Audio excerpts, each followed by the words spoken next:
What's going on, motherfathers? It is Thursday, which means football is here again. It's Thursday, then it's Friday, then it's Saturday, then it's Sunday. Just 4 days of great football for all of you that aren't playing college football. I'm sorry, it's only 2 days for you donkey dicks. Look, you need to play college football. I'm telling you, try it out, all right? NFL football, real sharp. College football, real dumb, all right? What's up, new guy? I'm the Degenerate75. I'm a DFS content creator who is here to help you get a little bit better at DFS, because if you don't know, this shit be tough, especially at NFL, where there's a ton of good, sharp content out there. But if you know how to play the game and you want to learn a little bit about the process from a guy who's been doing it for a long time, you might have just found the right place. If you want my plays and core picks and all that bullshit, I'm going to just save you some time. You're not going to find them, so you might want to leave now. There's plenty of other stations that do it. Go check them out. I'm sure they'll appreciate you, and I don't want you around anyways, you donkey dick. But if you find you like the cut of my gym, come check out that schedule right there. Every Monday and Thursday, I do this show live at noon, breaking down the Thursday night and Monday night football slate. As you can see, this is the Showdown Hoedown, so I have a responsibility, to break down the fucking Showdown slate, right? I mean, it seems pretty obvious. Obviously, also, I do golf on Wednesday night. I do my show on Friday night for college football. But don't forget, this Saturday night, every Saturday night, 7 o'clock, Lord's time zone, I do my final thoughts for NFL main slate. Come check that out. Tons of giveaways. All the Q&A you could ever handle, everything you want, and you also need to know this about me.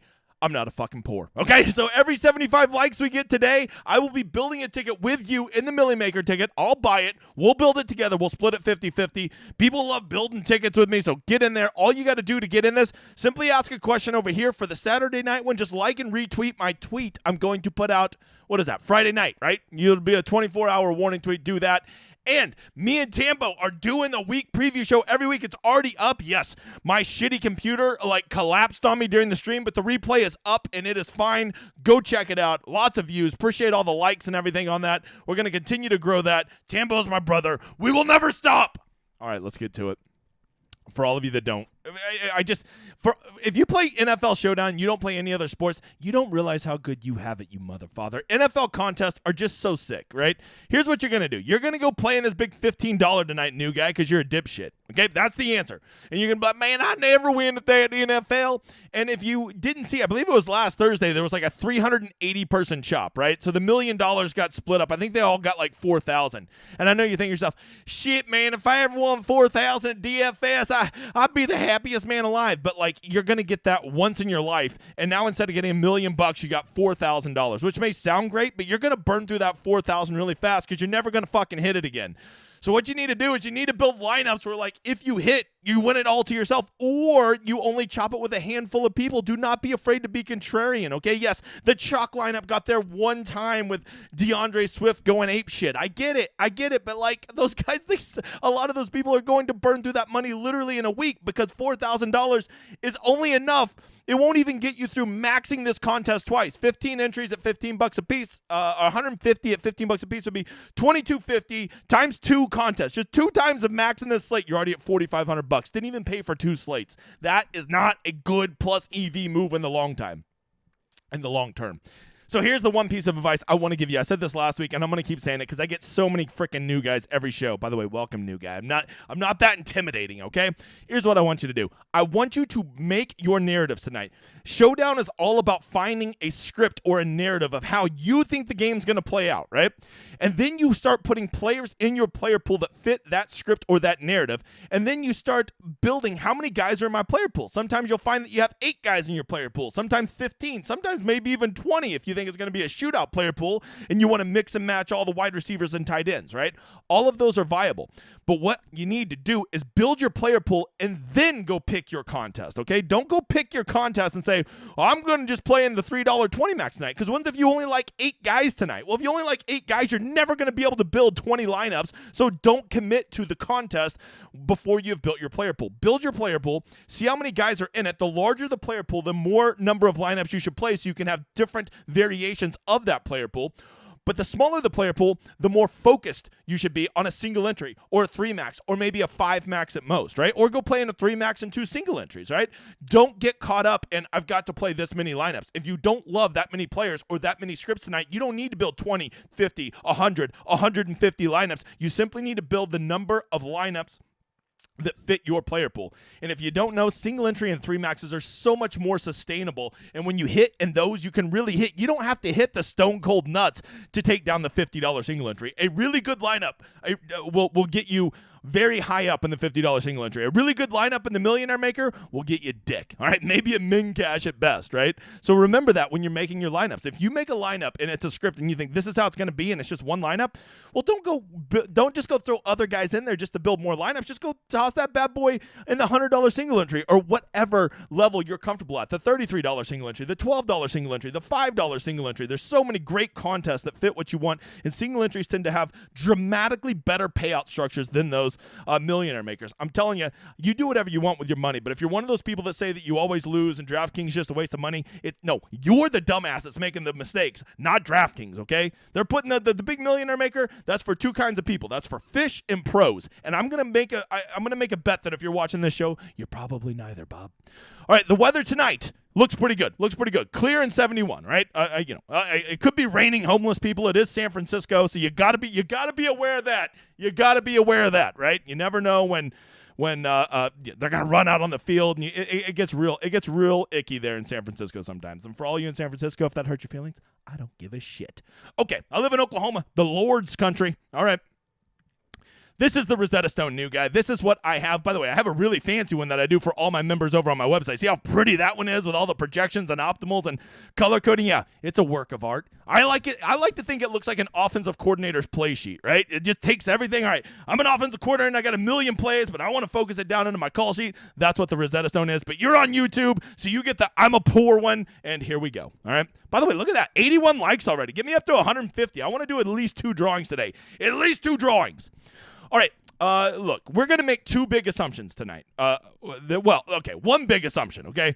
The first big assumption I'm going to make is I think Brandon Ayuk is trending towards being out. I see some people who are saying he's trending towards being in, but here's the rule I go with. If they don't practice the day before the game, it's like very low that they play.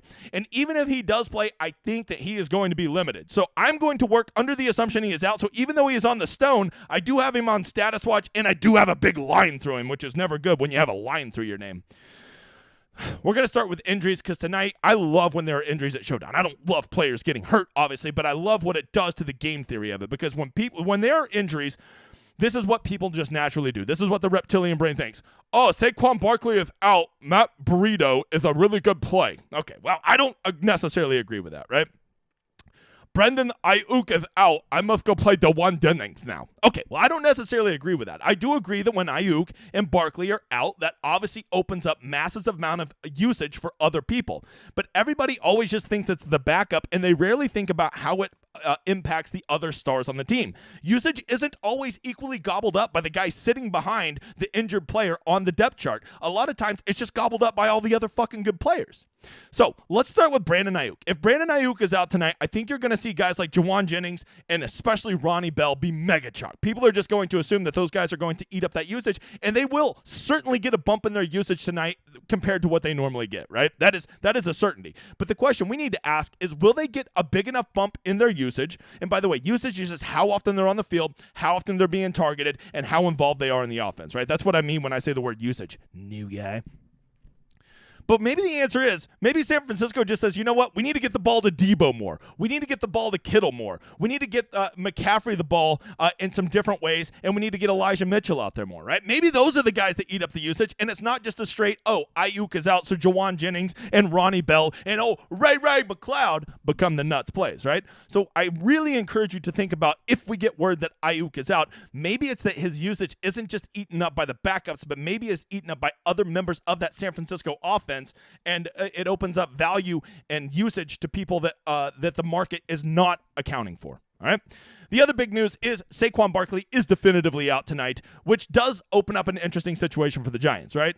He is $11,000, and you would think Matt Burrito would be. Yes, I'm saying burrito. I am hungry. Fucking deal with it, all right? So Matt Burrito is, you would think, just the obvious fill-in. But at $7,000, that's not a free square, bro. I do think he will get the lion's share of the work for the Giants. But you got to look at this line. The first thing you should always look at in an NFL game is the line. And the 49ers are a 10-point favorite. I'm just going to tell you right now, the 49ers are like Super Bowl winning good team. They're a legit team. They've beat the brakes off of the first two teams they've played. And I actually think the first two teams they played are like average or above average teams, right? So this is not a great script for Matt Burrito. All right, he's just at 7,000. If he were like 4,200, I'd be like, okay, we got to play him. But at 7,000, there is a path to fading the starting running back for the Giants because there is a path to which they get in a really bad script and they get behind, or they just get their brakes beat off of him and he's not even involved, right? And then you think, well, what about, who's going to get some of the third down work? Well, we really don't know, right? But we're kind of guessing. I think Burrito's going to get some of it, but I think Gary Brightwell's also playable. But at $5,000, he is sure as shit not a free square because $5,000 for the backup running back for the team that's likely to be getting their ass kicked is not exactly the best situation to be getting yourself into.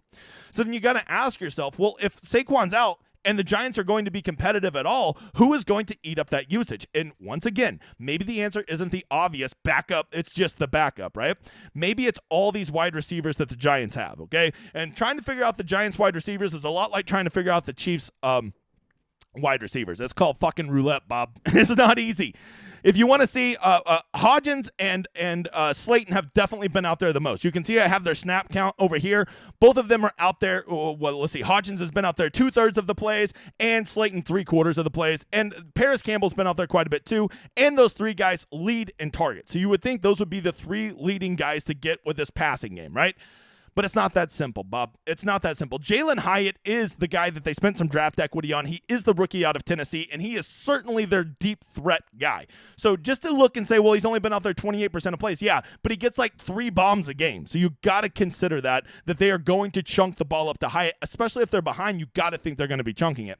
And what convolutes this even more is we just got word that Wan'Dale Robinson will be active tonight and he will be playing. And if you don't remember, Wan'Dale Robinson was like a legit wide receiver. When he played last year, when he was fully healthy and he was getting a full allotment, he was their number 1 receiver. Now, that was only for like 3 weeks, but he clearly has wide receiver 1 upside, and Daniel Jones clearly likes him. So watching this Wan'Dale Robinson and just the stone min of 200, even if he is in a limited role, I bet they have some special plays drawn up for him, and he could be a super sneaky play that nobody will ever think because Saquon's out, maybe Wan'Dale gets some extra love. But I'm telling you, they're going to have to mix it up. When you don't have Saquon running the ball, Burrito and Brightwell are not going to be as efficient, and they're going to have to get the ball to the perimeter more. You're probably going to see more screens. You're going to see more short passes out to the flats, and guys like Wan'Dale could clean up in that. So do not always think that a running back being out for the Giants means that I need to play the backup running back. Just like whenever Ayuk is out doesn't mean you necessarily need to play the backup receiver. I'm not saying those guys aren't good plays. I'm just saying they're not the only ones who are going to positively benefit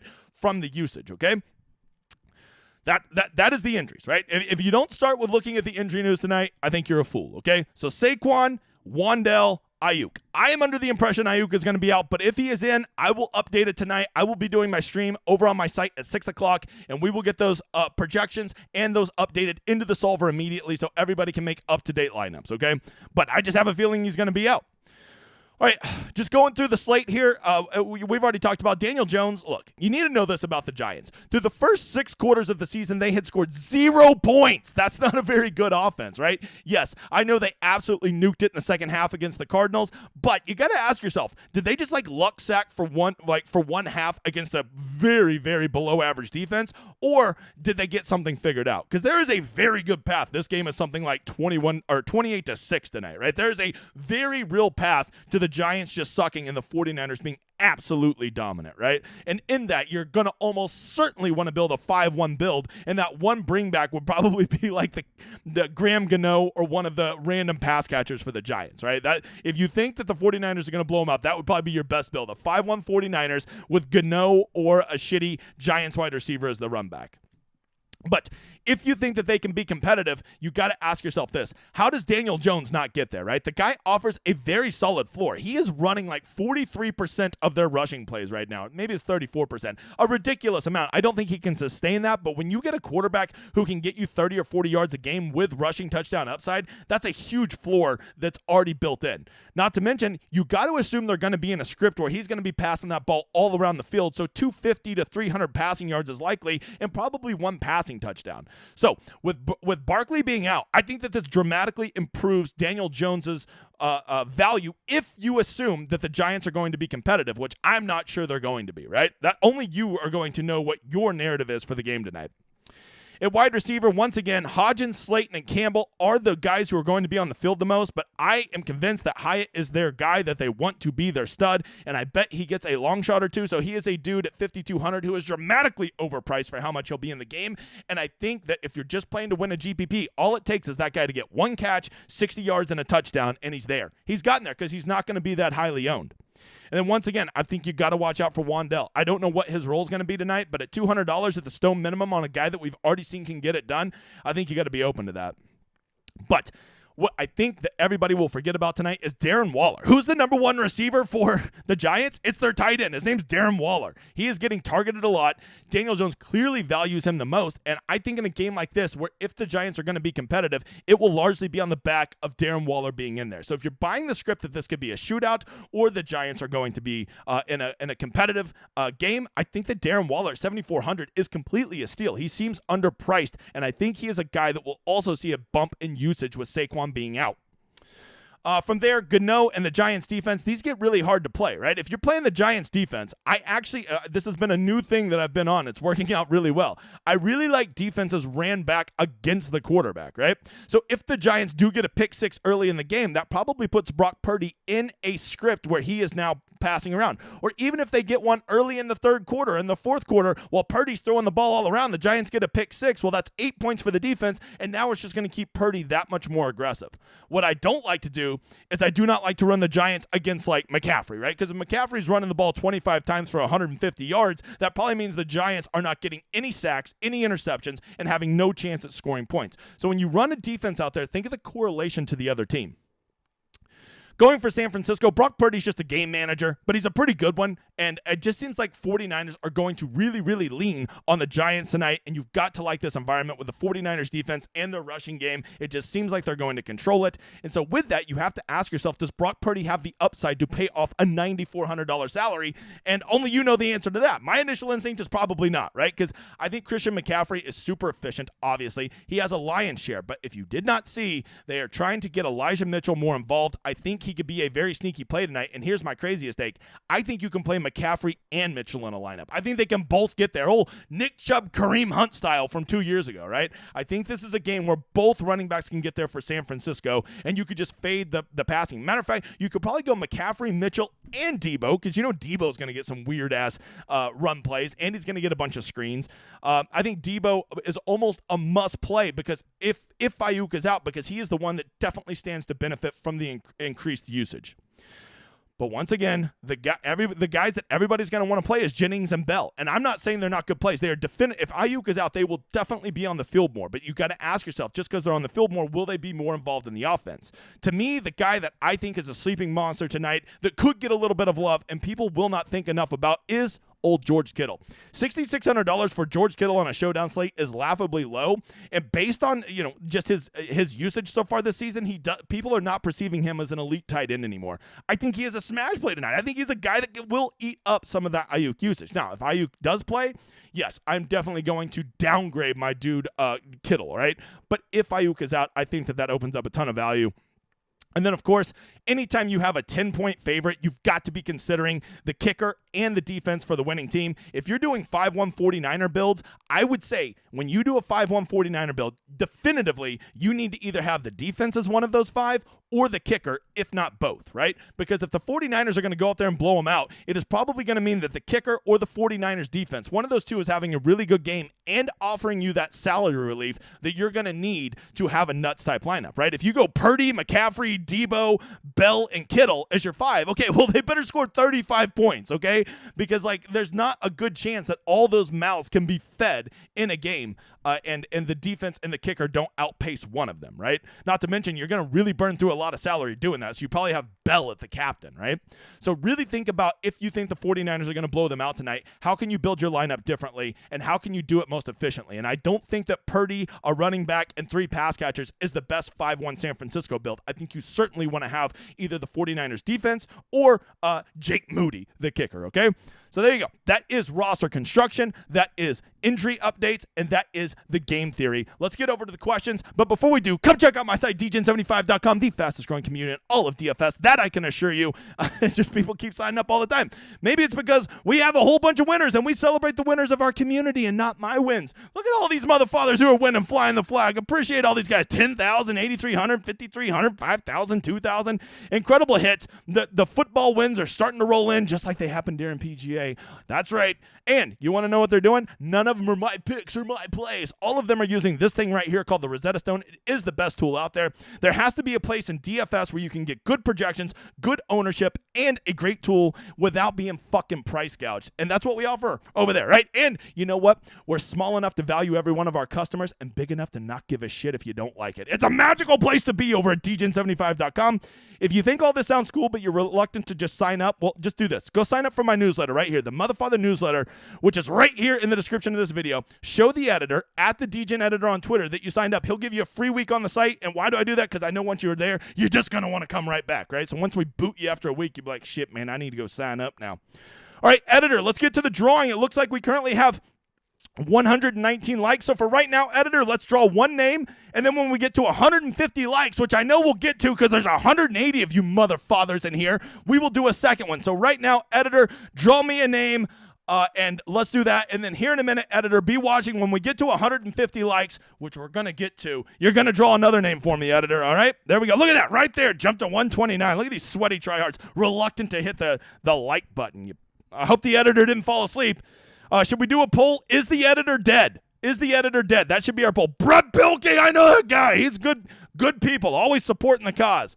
And helped me when my calf blew out. And still gives me emotional advice on, like, don't worry about blowing out your Achilles, which I fear every day because me and Aaron Rodgers the exact same age. And watching his Achilles pop scares the shit out of me. All right, we're up to 136. I'm going to start answering some questions. Once we get to 150 likes, we will do another one. If we get to 175, we'll do another one because, once again, not a pour. Not a bore. Hey, guys, don't forget, after this, go check out my dudes over at Ship It. You're going to have Hoop and Tambo and Title all breaking down the Thursday Night Football site. I promise you, they will say something that I did not say that will be a very good point. If you're only watching one show for Thursday Night Football, I don't think you're doing it right. I think you need to hear multiple smart people talk about it. And let me tell you, those motherfuckers right there, they are real smart. Okay?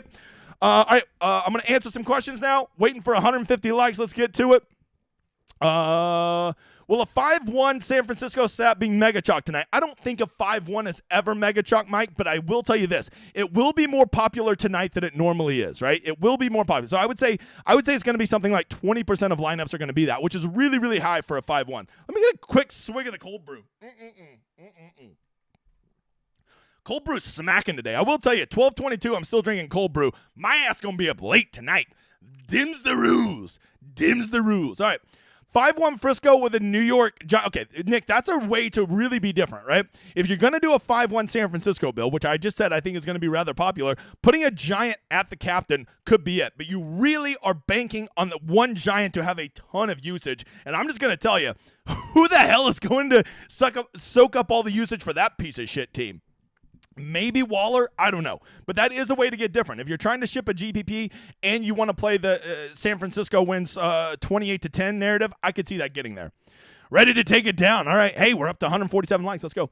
Burrito revenge game. Well, I mean, I had a burrito at the fair yesterday, and it did some revenge on me last night. Does that count?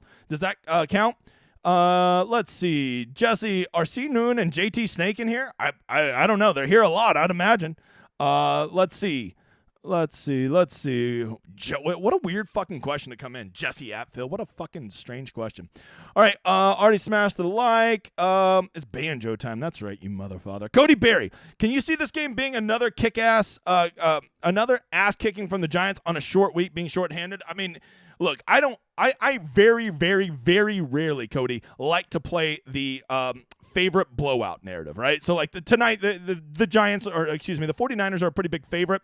And, the prevailing narrative is going to be the 49ers blow them out. And I like to be very contrarian, but I'm not going to lie to you. This just seems like an ass-stomping kind of spot.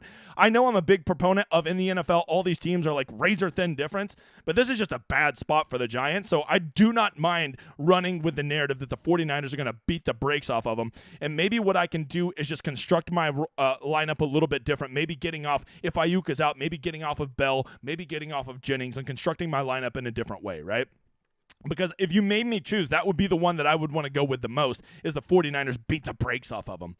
Hey, editor, I see 150 likes. Draw another name for me. If we get to 175, I'll do another one, because once again, not a pour. And there's 187 in here. We're killing it. See, that's a police code joke. Okay.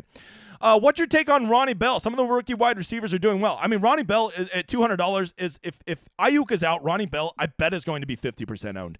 He is going to be on the field. He is a good receiver, and the 49ers are probably going to get him, I would guess, at minimum 3 to 5 targets, right? So in that sense, he's a very, very safe play. But free squares at Showdown are a lot like $3,000 wide receivers on main slate. A lot of times I feel like they're a trap, and they're just a way to get you having the same build as about 50,000 other people, because when you put a $200 guy in your lineup, it's going to push you to all the exact players as it pushes everybody else to, right? It's going to push you to McCaffrey. It's going to push you to Debo. It's going to push you to Daniel Jones, and now you basically have the same 4 guys that everybody else has, and your lineup is not different. So just by fading that one low, cheap owned guy, you can get dramatically different with the way that you construct your roster. All right, blowout. I mean, it's certainly a possibility. Let's see. All right.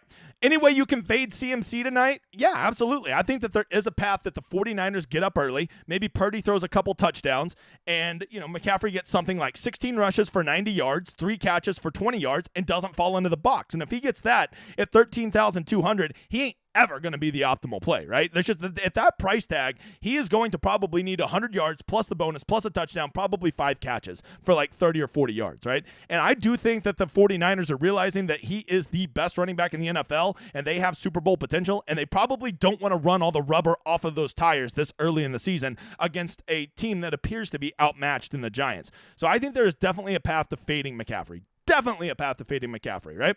And if you do, I think that the most obvious way to do that is you go Purdy and wide receiver stacks, or you just go Mitchell instead of him, right? And just hope that Mitchell gets something like 30% of the workload tonight, and McCaffrey is going to get his yards. He is going to be efficient, but if he doesn't fall in the box, there's a very good chance that he is not going to pay off 13,200, right? All right, moving on. Is Bell too much of a punt? Jennings better? Okay, so here's the answer. If Ayuk is playing, I think Bell is probably too big of a punt, right? But if Ayuk is out, Bell doesn't become a punt. I think Bell becomes a obvious play. I think he's a guy that you would have to put in any type of cash lineup you're doing tonight, right? But to play him in a GPP, I think there's a path to fading him. I think Juwan Jennings is viable in either format, would be my answer to that. I need to go see who won the second drawing. Who won the second drawing? Let's get down here. The second drawing was Bryant. There you go, Bryant. We still got to get 22 more likes, and we'll do another one because I'm not a poor. All right, Jesus, these questions. There's so many questions. Oh, God, questions. Daniel Jones, captain, contrarian, definitely, Tyler. Not many people are going to be playing him, and I think with his rushing upside, he is a very good candidate for a captain. I think he's a very good candidate because he could rush for 2 touchdowns, throw for 1 touchdown, get 300 yards, and he will be an absolute monster play. Who do you think gets a bump if Ayuk is out? Already hit on that about 1 million times. Running both backs for the 49ers the way to go. I don't hate it, Joanne. I think that makes a lot of sense, right? But there's also, I think McCaffrey's going to be on the order of 70 to 80% owned tonight, right? There's got to be, anytime a guy gets over 70% at Showdown, you always have to ask yourself, is there a path to fading them? Hashtag Nick Chubb, right? Kittle at captain, I really like that rarely sober. I think he makes a lot of sense. I feel like he will be the most overlooked. This is assuming Ayuk is out. I think Kittle is the guy who sneaky gets the biggest usage bump. Why wouldn't any of you not ask a question? Some people just like to hear my voice, brother. They like to hear the big guy's voice at lunch. All right, is there any narrative where the Giants actually somehow, how the Giants keep it close enough where Danny Dimes as captain makes sense? I think that Danny Dimes is actually a better captain in a script where they're getting their asses kicked, right? 28-13, and Danny Dimes gets 300 yards, 50 rushing yards, and throws a touchdown late in the fourth quarter to make the game seem closer than it is. He could get there as a captain depending on who's getting all those touchdowns for the 49ers, right? Thoughts on a 5-1 Giant stack? Damn, Drew. I'll tell you what, it's bold as shit. I'll tell you that. What 5 Giants could get there, right? I just asked myself, like, okay, so maybe you want to go, maybe you're going to play that it's going to be a 16-13 game for the Giants. So maybe the Giants defense, the kicker gets there, Waller, Jones, and I guess Burrito maybe? I just really struggle to see a 5-1 build that makes sense in a logical game script tonight, right? Especially with the 49ers offense being so concentrated. Do you have a particular qualifier event that you like playing? Are better? Yeah, so I'm always down to play satellites whenever there is an overlay, and if I had to go look at them, I haven't been playing any satellites at NFL, but I will tell you the Football World Championship and the King of the Beach are both very, very cool. Those are ones I would check out. Problem is, as you can already see, it's like what? Not even 1 o'clock, and these motherfathers are almost all 2/3, if not 3/4 of the way full. So you're just not catching any overlays. I like to save my satellites and qualifiers for PGA. That's just because it's easier to get contrarian at PGA than it is at NFL, right? So that'd be my answer to that, brother. Is it crazy to debate both quarterbacks? No, I think you can easily. I'm not a big fan of fading both quarterbacks, but if I was ever going to do it, it would be a game tonight. Another slow, sloggy game on Thursday Night Football. I'll tell you this: the 49ers are one of the slowest teams in the NFL. And you can see we only have them at a C pace. And I think the Giants are going to want to play slower with Barkley out. So I think this is a game you see both teams under 60 total plays. Fade Daniel Jones? Yeah, I mean, you follow your heart, big guy.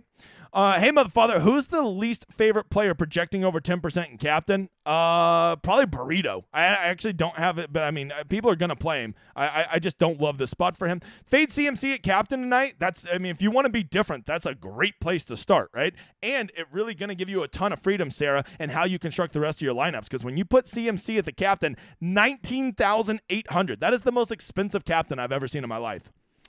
Let's see. 150 max. How many captains? I base my captains on the number of scripts that I'm running. So I would probably have something like 3 scripts in that 150 max, and for each script I would probably have 2 or 3 captains. So I'd probably have somewhere in the range of 6 to 9 captains. Nice. Let's see. How we feel about CMC fade? I feel like it's bold, Bob. That's how I feel. So, any cheap guys you're looking at donkey chalk tonight? Yeah, I think Ronnie Bell and Wandell are probably the 2 most likely. Not picks for FanDuel cash entry. Can you share 1 to 2 nuggets of wisdom, not picks for FanDuel cash? Yeah.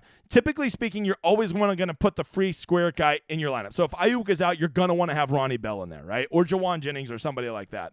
If Burrito is really cheap, I haven't even looked at FanDuel pricing, you're probably going to want to get him in there. You just want to get guys who are on the field who are cheap per dollar. That's usually what you do. And quarterbacks, typically, like a Daniel Jones, are pretty safe plays because they almost have like a 15-point floor where nobody else on the slate really offers that, right?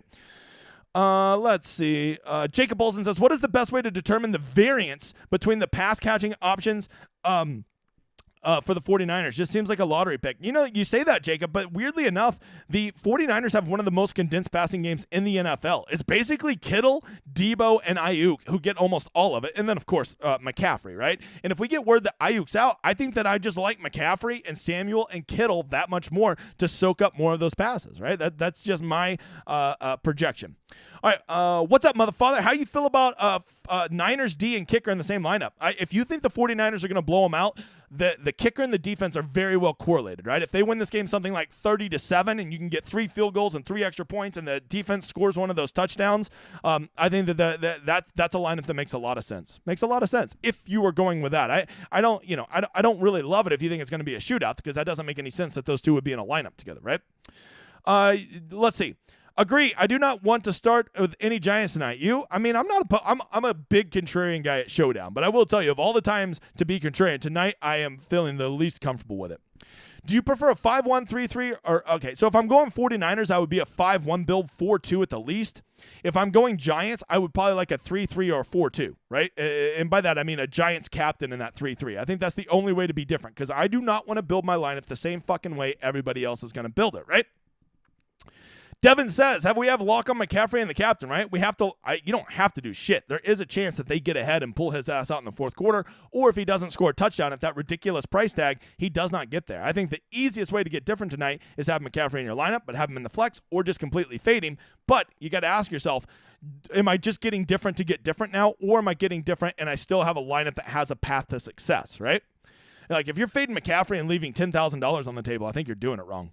Jason says, thoughts on playing kicker defenses in Showdown? I don't typically like them, but when there's a big favorite, I am not opposed to playing them for the big favorite, right? Cowboys versus Giants replay tonight, 40-0. It wouldn't surprise me, Bob. Would not surprise me. I think the 49ers are the best team in the NFL right now. I think people are overlooking them, and I think they are legit. Would Debo at captain with one other Niner and 4 Giants be a different build? Absolutely, Cody. No one's going to build like that. All right, thoughts on Elijah Mitchell? Short week. Yeah, I think Elijah Mitchell is a guy that will probably be under-owned versus where he should. I think that you're going to see McCaffrey get a huge role tonight, but not as big as he's gotten in the first 2 weeks. And because of that, you'd have to think Elijah Mitchell is the guy that benefits the most from that. 200 people in here. Get me up to 175 likes so I can do one more drawing before the big guy gets out of here. I think I'm going to go play some golf this afternoon before I got to get it back for the Discord stream tonight. Niners defense priced appropriately? Actually, yeah. I think 6,000 is about where I would have them, and they're at 5,800. 49ers in the D. I don't ever really like defenses in the captain, dude. I wouldn't do that. I would go with guys who have bigger upside, a Debo, a Kittle, somebody like that. I just think that they have bigger upside. Because it's so hard for defenses to get touchdowns, and you really need those touchdowns for your captain. Fade Brock Purdy in a 49ers onslaught? Definitely. I think that there's a chance they just run. You could go Debo, you could go McCaffrey, you could go Mitchell, just play one pass catcher and then the defense, and then you faded Purdy. I think that Rick rolled. That makes a lot of sense. 1K or less on punts tonight. Look, Wandell and Bell are probably going to be rather popular tonight, so just be careful of that, right? Just be careful of that. Looking for questions. Were the savings Mitchell's legs for tonight? Possibly. I don't know. That could just be one of those things. They're like the Rams, and we always think, all right, this will be the week that they give it to the other guy, and they just never do. Can Waller and Bellinger with Jones 4-2? I mean, anything's possible, brother. I wouldn't say it's super likely, though.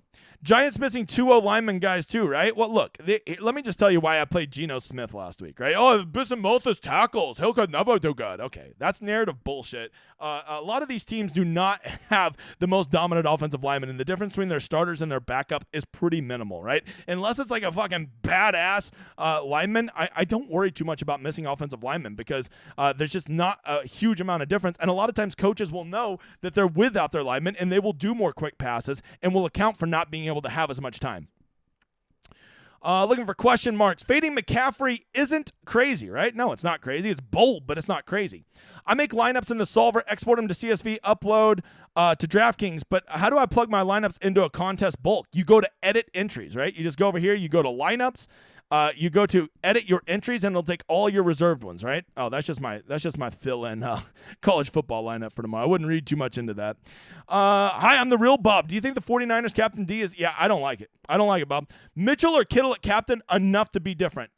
Yes, I do think that. I mean, well, unless it's like a 3-3 build or a 4-2 49ers, that'll still be pretty common. You might want to leave just a little bit of money on the table or not have McCaffrey. Then you're real different.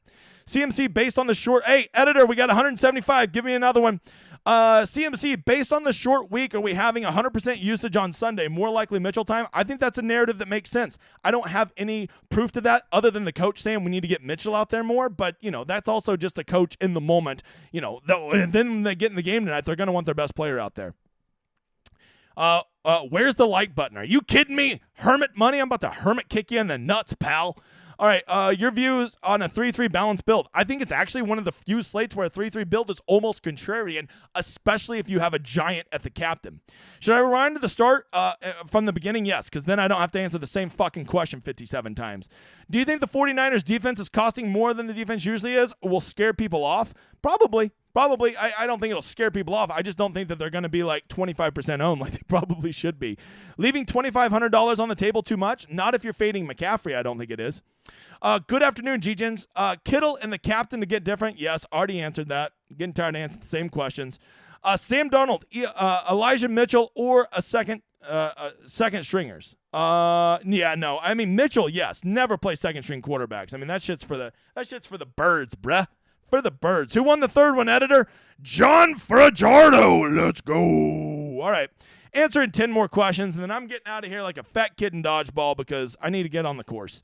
All right. I made my first eagle of my life yesterday. Was that yesterday? yesterday, and I'm ready to go make another one. No chance I'll make it. It was like a 35-foot putt, but I made it. Okay. Let's see. What is the sum ownership, do you think, for single entry? I think you'll want to try to be probably under 150 or definitely under 200. Why do you wear a hat indoors, bro? Because I look good in a hat? Why do you suck dick, douchebag? All right. Is Mitchell really the play, or do you see Debo getting mixed into the run game more? I think there's going to be, I would guess 2.5 would be my over-under on how many runs he gets tonight. On rushing attempts. That would be my guess.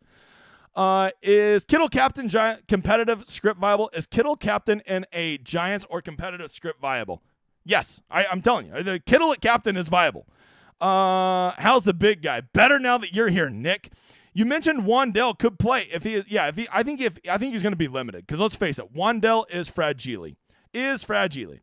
All right, maybe more 12 personnel with injuries on the O-line. I think that makes sense, Ken. I think that maybe you want to run 2 tight ends out there, right?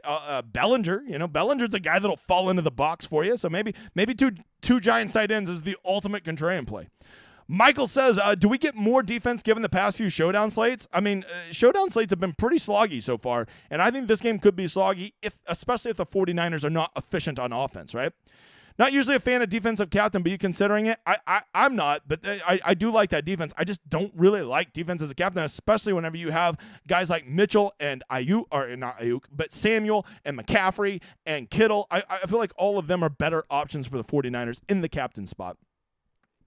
Do not sleep on pride time, Jawan Jennings. There you go, straight from T-Swin. Mitchell or Debo at captain? Both. I mean, I think they're both viable. Did Eric Gray learn how to pass protect yet? Well, when he was, hey, I'm not gonna stand for slander of my OU boys. Okay. I want him to do well tonight, but I don't think he's going to be out there much. Jenna, welcome, Jenna. Another lady. I think we're up to like 20 ladies that watch the stream. Very big. Okay. Is this what McCaffrey fade lineup should look like? Captain, Jones, Debo, Kittle, Purdy, Mitchell, Wall. Actually, I think that's a pretty good build. I will tell you, that does look like a lineup that's going to spend a lot of the money. So just be aware that is probably going to be a pretty popular build, even fading McCaffrey, right? That will still be a lineup that will be duped a lot. So maybe just sub out one of those pieces to a less owned piece, because that's 6 really good plays, and really good plays, if you don't know, tend to be high owned. Are we destined to have a missing star player on Thursday Night Football? Probably. Seems like it happens every time. Thoughts on Juszczyk? Always gets touches and blowouts. I mean, look, that guy won somebody the Millionaire Maker last year. He's a guy that, like, you just play as an absolute punt. Maybe instead of playing Bell as a punt, you play Juszczyk as a punt. Dropping in late. CMC tonight? Yeah, so I already answered it. Go back and watch the replay. All right. What's the sloggy game lineup look like? Defenses, kickers, and running backs is typically the answer. How do I get on your Discord? Very simple. You come right over here and you go sign up at dgen75.com. Once you do, it will get you access to the website and then the Discord. The Discord and the website have everything inside of them. It's the same stuff. It's just on the Discord you get all the chat, right? And I will be doing a chat for all my members at 6 o'clock Lord's time zone tonight, going over the Ayuk news. We got to wait for the inactives to drop and going over any last second stuff. And, of course, they will have the colored Rosetta Stone because they're not poors. All right, guys, if you want to try it out, but you're a little reluctant, I'm telling you, just go sign up for this newsletter. Let the editor at the DGen editor know that you signed up, which, by the way, the newsletter's down in the description of this video. Do that. We'll get you a free week, right? All my winners tonight, which we had 3 winners, reach out to me. And editor Wesley says he's already a member. Reach out to at the DGen editor on Twitter, and he'll get you on the Discord, okay? We'll get you taken care of, Wesley. We're here to help, or support _ at the DGen editor on Twitter, right? Both of those will work. They will help you get signed up over there. Don't forget to go at the top of the hour. Go check out my boys over at Ship It Nation. They are breaking down the Thursday Night Football slate too, and they all are smart. So go check them out. How many beers are required? You know, I golf better now that I don't have those. Guys, thank you for being here. I'll see you tomorrow night for college football. If you're a loser and you don't do college football, I'll see you Saturday night, 7 o'clock. Lord's time zone as always. It's been real, guys. Thanks for the huge audience and all the likes. We will talk to you later, but not before we enjoy this outro.